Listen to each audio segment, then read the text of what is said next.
2월 10일 법률방송 로투데이 시작하겠습니다. 라임과 옵티머스 사태 등 금융, 증권 관련한 대형 범죄와 사고가 끊이지 않고 계속 터지는데요. 금융감독원 자본시장 특사경이라고 들어보셨는지 모르겠습니다. 특사경은 특별사법경찰관의 약자인데 이 금감원 특사경 인원과 수사 범위를 두고 금감원과 상급기관인 금융위원회가 미묘한 줄다리기와 신경전을 벌이고 있다고 합니다. 어떤 내용인지 왕성민 기자가 취재했습니다.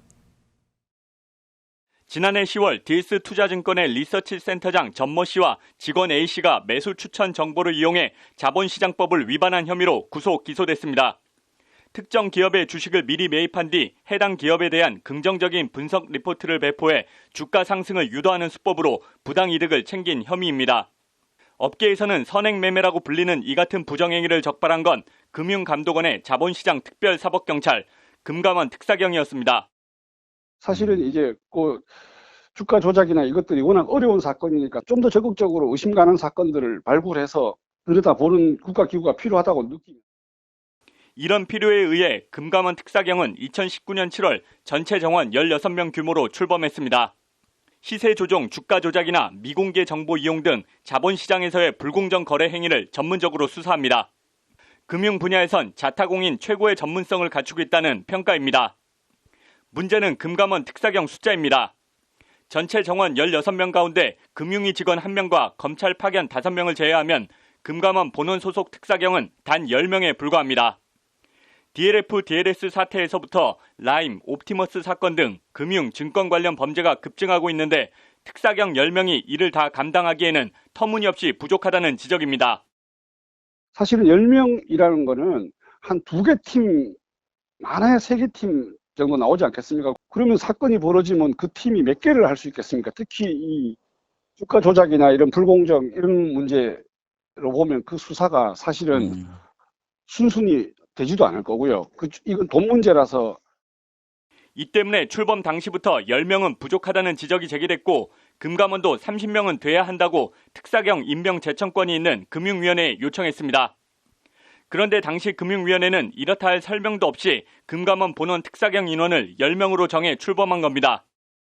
처음에 물론 금융감독 원에서 30명 요구할 때는 이유가 있었겠죠. 30명도 부족하다는 말도 못 타당하죠, 사실은. 그 수많은 기록들을 하고 분석하고 이렇게 해야 될 텐데. 인원도 문제이지만 수사 대상과 범위도 논란입니다. 금감원 특사경은 금융위 산하 증권선물위원회에서 긴급조치, 이른바 패스트트랙으로 검찰에 이첩한 사건에 한해 검사의 지휘를 받아 수사할 수 있습니다.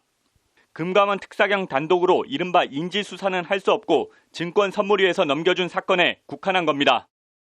그러니까 우리가 생각하다 보면 이제 이 금융감독원이 좀 더 적극적으로 의심 사례를 찾아가서 수사했으면 싶은데 또 이제 다른 쪽에서 보면 그거는 그 조사 기능을 넘는 거다. 이런 갈등들이 좀 있어가지고.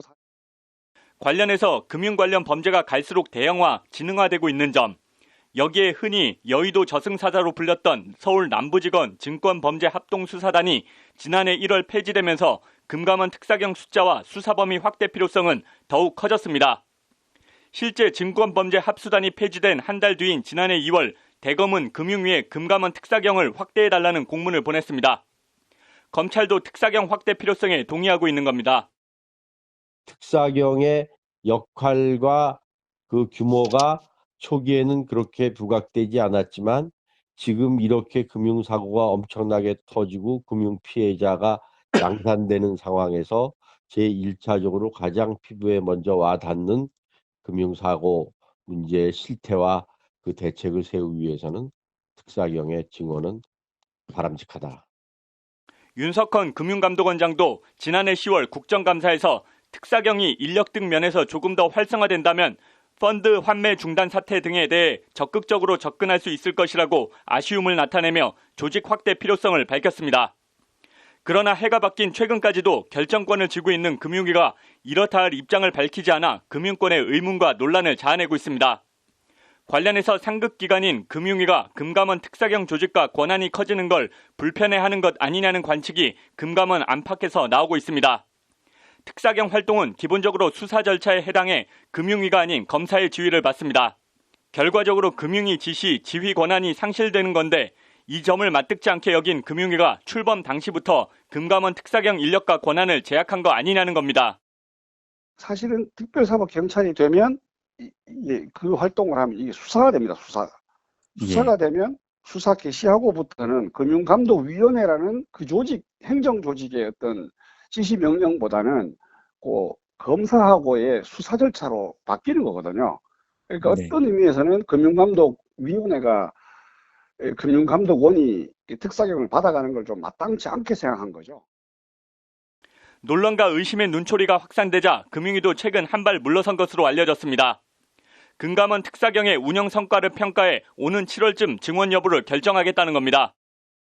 특사경이 처음에 시작될 때의 상황과 지금의 금융사고의 사고액이나 사고 피해자들이 이렇게 늘어난 현실에 비춰볼 때 제1차적으로 어쨌든 금융감독과 이 실질적인 금융 업무를 잘 아는 선에서 1차적으로 그 특사경이 더 증원될 수 있는 게 증원될 길이 있다면 관련해서 금감원은 출범 당시 요청한 대로 금감원 특사경 정원을 30명으로 확충하고 검찰 파견 등을 제외한 금감원 본원 특사경 인원이 최소 20명은 되어야 한다는 입장인 것으로 전해졌습니다. 법률방송 왕성민입니다. 네, 성폭행에 저항하는 과정에서 남성의 혀를 깨물어 절단한 여성에 대해 검찰이 정당방위를 인정해서 불기소 처분했습니다. 윤수경 변호사의 이슈 속 법과 생활, 정당방위와 과잉방위 얘기해 보겠습니다. 이게 뭐 사건이 어떤 사건인가요? 네, 지난해 7월 19일에 네. 오전 9시 30분경에 네. 부산 남구 황령산 산길에 주차된 차량 내에서 네. 여성 A씨가 남성 B씨의 혀를 깨물어서 혀끝을 약 3cm가량 절단했다고 합니다. 네. 사건 직후에 그 혀끝이 잘린 B씨가 네. 지구대를 방문해서 중상해로 신고를 했습니다. 네. 그러자 같이 있던 여성 A씨도 네. B씨가 강제 추행을 하는 것에 대해서 정당방위를 한 것이라고 하면서 네. 강간치상으로 남성을 고소해서 네. 저항 과정에서 몸에 상처가 남았다면서 사진도 함께 제출했다고 합니다. 네. 여성은 20대, 그 남성은 30대였고 네. 이 두 사람은 이날 처음 만났다고 합니다. 네. 이게 뭐 경찰 수사 결과가 어떻게 됐나요? 네, 그 차량 블랙박스에는 네. 그 A씨가 피해를 주장하는 것으로 추정되는 소리가 담긴 것으로 알려졌습니다. 네. 경찰은 차량 블랙박스와 CCTV에 대해서 수사를 해서 네. B씨의 강제추행 사실을 확인을 했습니다. 네. 그 A씨의 혀 절단 행위에 대해서는 정당방위 심사위원회를 연 결과 네. 그 혀 절단은 정당방위를 넘은 과잉방위이기는 하지만 네. 형법 제21조 제3항에 따라서 면책되는 행위로 판단을 했다고 합니다. 형법 21조 사망 면책 행위가 뭔가요? 네, 형법 제21조 제3항에서는 네. 방어 행위가 정도를 초과한 경우라도 그 행위가 야간에 발생했거나 네. 심리적으로 불안한 상태에서 공포, 경악, 흥분, 당황으로 발생한 때에는 처벌하지 않는다라고 규정을 하고 있습니다. 네. 경찰 관계자는 이제 변호사 등 외부 전문가 의견을 수렴하고 네. 정당방위심사위원회를 열어서 종합적으로 면책하는 것으로 판단했다라고 네. 말했습니다. 남성은 어떻게 됐나요? 경찰은 그 A씨와 A씨 변호인에게 네. 그 당시 블랙박스 녹음 파일을 들려줬습니다. 네. 이를 들은 A씨 변호인은 이제 강제추행 고소장을 강간상해로 변경을 했습니다. 네. 경찰은 이제 B씨에 대해서 이제 강간치상 및 감금 혐의를 적용해서 네. 지난달 9일에 불구속 기소 의견으로 검찰에 송치를 했고 네. A씨에 대해서는 죄가 되지 않는다라는 의견으로 경찰에 네. 송치를 했습니다. 여기에 대해서 이제 검찰은 네. B씨에 대해서 강간치상, 감금 혐의로 구속 기소를 했다고 합니다. 이게 정당방위와 과잉방위 어떻게 구분을 하나요? 기준 같은 게 있나요? 예, 먼저 이제 사안가 같은 경우에 네. 뭐 혀가 절단이 되면은 뭐 과잉방위, 네. 그렇지 않으면 뭐 정당방위라는 식의 논리는 좀 부적절해 보입니다. 네. 피해자의 신체와 네. 성적 자기 결정권에 대한 부당한 침해를 벗어나기 위한 행위로 인정된다면 네. 정당방위로 보아서 위법성이 없다고 봐야 된다고 생각을 합니다. 네. 먼저 이제 그 동의 부분과 관련해서 네. 그 만취 상태에서는 정확한 의사 표현이 힘들다고 볼 수 있는데요. 네.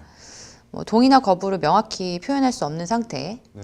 의사 판단 능력이 없는 상태의 여성에게 동의를 구했다는 것은 이제 상식적으로 좀 받아들여지기 힘들다고 네. 생각을 합니다. A씨가 B씨의 이제 혈을 절단함으로써 상해를 입게 한 것은 사실이지만 네. 이것은 어디까지나 성폭력으로부터 A씨의 인격과 신체를 지키려는 생각에서 비롯된 정당 방위로 보아서 네. 위법성을 조각해야 된다라고 생각을 합니다. 네. 그리고 만약에 B씨가 A씨의 동의를 받았다면 네. A씨가 굳이 뭐 B씨의 혈을 깨물지 않았을 거라고 생각이 되는데요. 네. 최근 이제 성폭력 사건에 있어서 피해자의 방어 행위를 네. 정당 방위로 넓게 해석하려는 목소리가 이제 산층 높아지고 있는데 네. 피해자의 신체와 성적 자기결정권에 대한 이제 부당한 침해를 벗어나기 위한 행위로 인정이 된다면 네. 정당 방위로 보아서 위법성이 없다라고 봐야 된다고 생각합니다. 네. 뭐 재심 결과가 어떻게 나오는지가 성폭행 정당방위 기준 정립에 중요한 이정표가 될 것 같네요. 오늘 잘 들었습니다.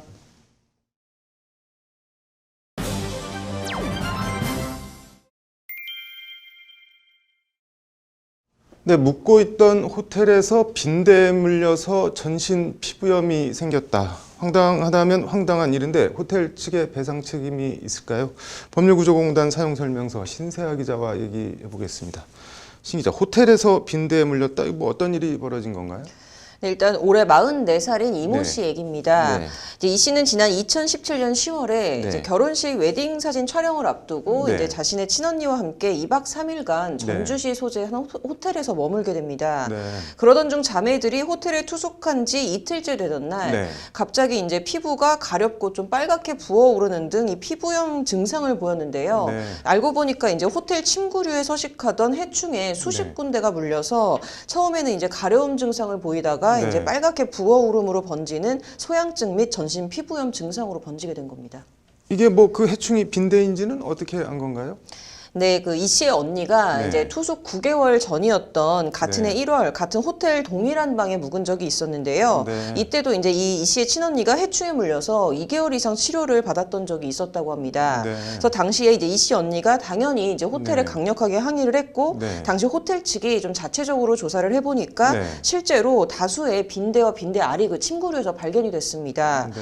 그게 이제 9개월 전이니까 이 씨 자매는 당연히 이제 뭐 네. 박멸이 됐겠지 하고 이제 해당 호텔에 투숙을 했는데 네. 이번에 또 다시 이제 빈대에 온몸을 뜯기는 좀 어떻게 보면은 좀 황당한 일을 다시 겪게 된 겁니다. 뭐 진짜 말 그대로 어이없고 황당하네요. 네, 이게 이 씨 자매 입장에서는 이제 호텔 측으로부터 어떻게 보면은 황당한 일을 네. 지금 2번 당한 건데 네. 이제 결혼을 앞둔 동생 이 씨는 또 이제 외모가 중요한 프리랜서 방송인이었다고 합니다. 네. 그래서 이에 이 씨 자매는 이제 방송인에다가 결혼식 네. 웨딩 촬영이라는 중요한 일을 앞두고 있었는데 네. 이제 피부가 부어오르는 이런 소양증에 전신 피부염이 뭐냐, 이제 어떻게 책임을 질 거냐, 당연히 이제 호텔 측에 따지게 됐습니다. 네. 근데 그러자 호텔 측에서 200만 원 이상은 줄 수가 없다. 이제 그 이상의 이제 손해배상 책임은 없다면서 네. 좀 어떻게 보면 배째라라는 식으로 좀 네. 이 씨 자매를 상대로 되려 이제 채무 부존재 확인 소송을 걸어왔는데요. 네. 이제 이에 피해를 보고도 이제 좀 오히려 소송을 당하게 된 이 씨 자매는 네. 대한법률구조공단을 찾아서 도움을 요청을 했고요. 네. 공단에서는 이제 호텔 측의 이 채무 부존재 확인 소송에 대해 손해배상 청구 반소 즉 맞소송까지 제기를 하게 됩니다. 네. 이게 뭐 사실관계는 다툴 게 없는데 법리적으로 양측은 어떤 주장하고 논리를 펼친 건가요?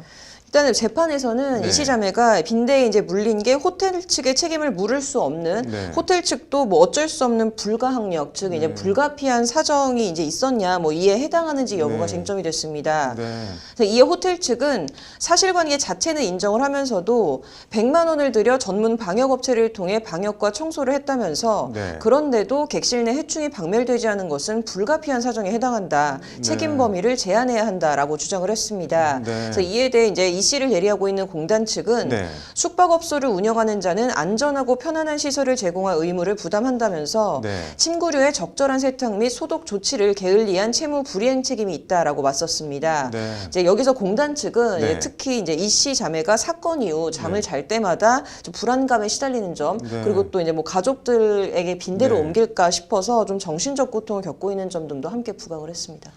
뭐 양측의 주장이 팽팽한데 법원은 어떻게 결정했나요? 이제 재판부는 두 차례 네. 조정을 거쳤고요. 네. 이제 그 후에 이제 호텔업주 박 씨가 이제 이 씨 자매에게 네. 각각 300만 원, 총 네. 이제 600만 원을 지급하라라는 조정안을 제시했습니다. 네. 그래서 이제 호텔업주 박 씨와 이 씨 네. 자매가 이를 수용하면서 사건은 종결이 됐고요. 네. 이제 이 씨 측을 대리한 공단 춘천지부 박성태 변호사는 네. 이제 추후에도 숙박업체에서 숙박을 하는 일반 국민이 네. 이제 이와 같은 이런 해충 피해를 입은 경우에도 네. 이제 좀 고려가 될 만한 특이한 사례라고 의뢰 밝혔습니다.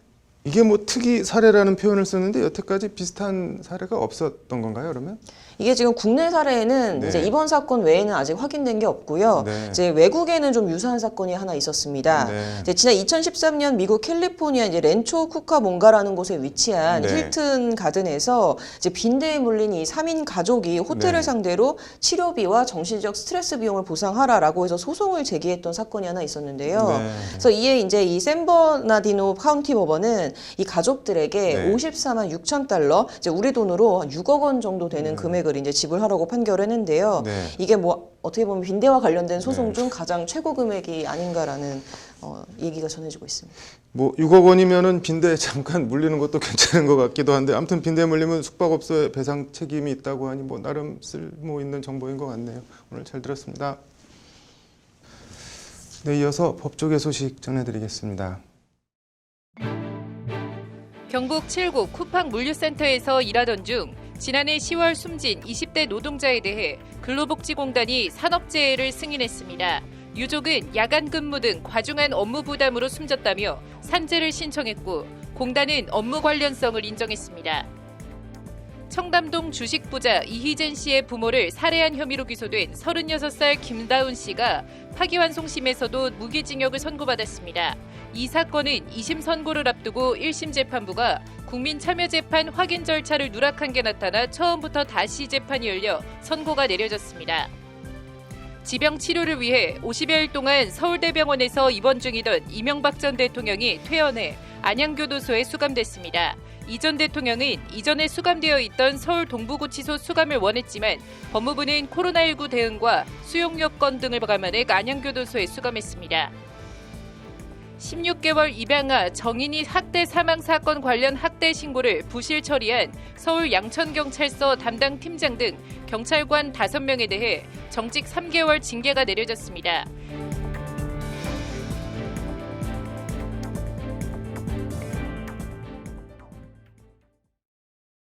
(2월 10일) 법률방송 로투데이 마치겠습니다. 시청해 주셔서 감사합니다.